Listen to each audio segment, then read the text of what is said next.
Hi, I'm Gareth Marlowe. I want to talk today about the Hippocratic oath for scientists and technologists that Hannah Fry raised in an article in The Guardian at the weekend. I think that this is a really important idea, and I think it's something that the CEOs and the leadership teams and the boards of early stage companies need to be wrapping their heads around now. And why? Well,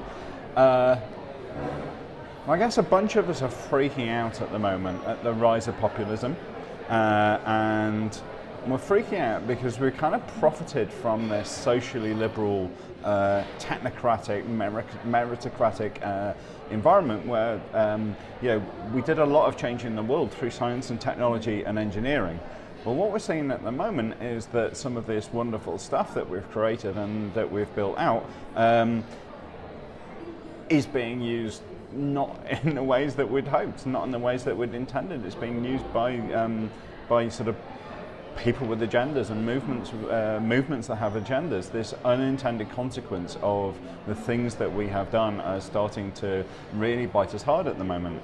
And this is only the start, because with the technology that is now in play, the amount of data that we're capturing and our ability to process and work with that behavioral data is just mind-blowingly powerful.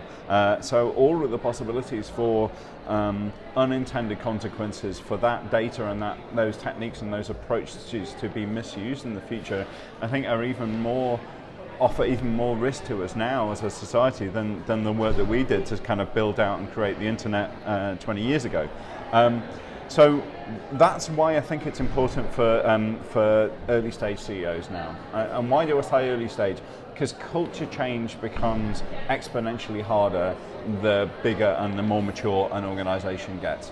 When it's 10, 15, 20, 50, 100 of you, it's relatively easy to get people together, to drive discussion, to get standardized approach and standardized philosophy and standardized values wired into the DNA of the organization. If you're trying to retrofit that later, it's much, much, much more difficult.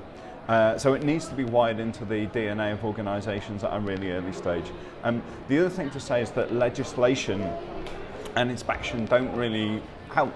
The legislation is always going to be such a long way behind the capability of the technology that by the time the law has understood and wrapped its head around what is going on, it's kind of the Pandora's box is already open, the genie is out of the box. This, like, if you take an example, let's say GDPR, GDPR has some really powerful elements in it to defend and protect the privacy and the integrity of the data of individuals.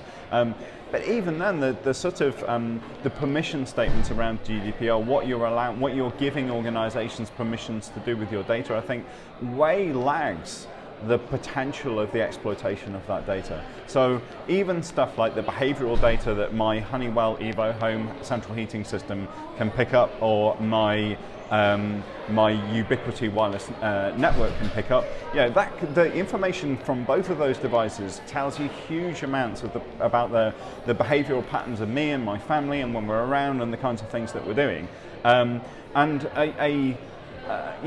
An approval for the use of that data in GDPR terms is way too under-nuanced for the potential power that data could be exploited for. And that's one trivial example. That's one really trivial example. So we've got to get this stuff wired into the DNA of organizations really early on so it's understood.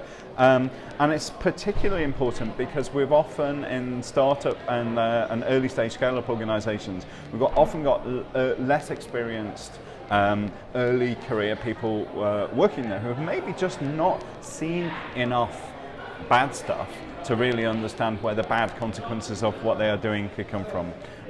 So really, if you are a member, a CEO, or on the senior management team, or on the board of an early stage startup or a scale-up, I'd really urge you to put these technology ethical questions onto the agenda for your SMT or for your board.